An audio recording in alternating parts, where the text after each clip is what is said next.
Hi, in this video, I'm going to show you how you can add a column like this in your Google Docs document. So column is a very useful structure that will utilize as much space as possible, so you won't have to waste spaces when printing the document, and that is why many magazines and newspapers are utilizing this structure in their content.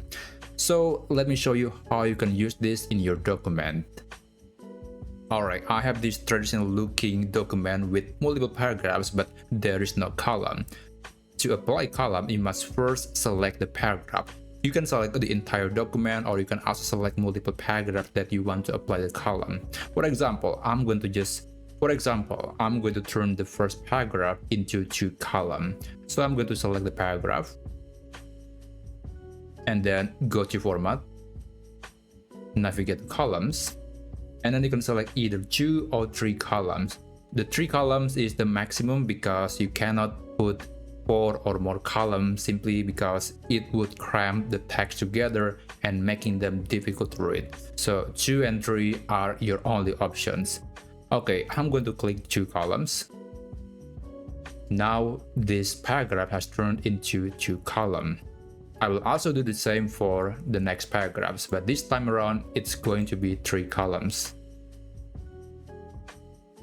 And there you go.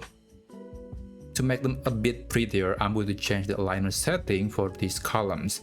So I'm going to select the entire columns and select this option. And there you go. Now it has a resemblance to a typical newspaper. You can also change another settings like the distance or the gap between the 2 columns. If you want to change that, you can select the column first, navigate to format, columns, and then click more options. The default setting is 0.5 inches, and you can change the number to whatever number you find more comfortable or more fitting for your document. Let's turn it to just 0.3 inches and click apply. Now the gap is shrinking. So that's essentially how you can add column in Google Docs. You might also insert images to these columns, but be careful because you don't want to mess with the document structure, and that is why text wrapping is very important. If you want to make your document a lot more organized, especially for text and images, then check out this video to learn more about text wrapping, and I'll see you in that video.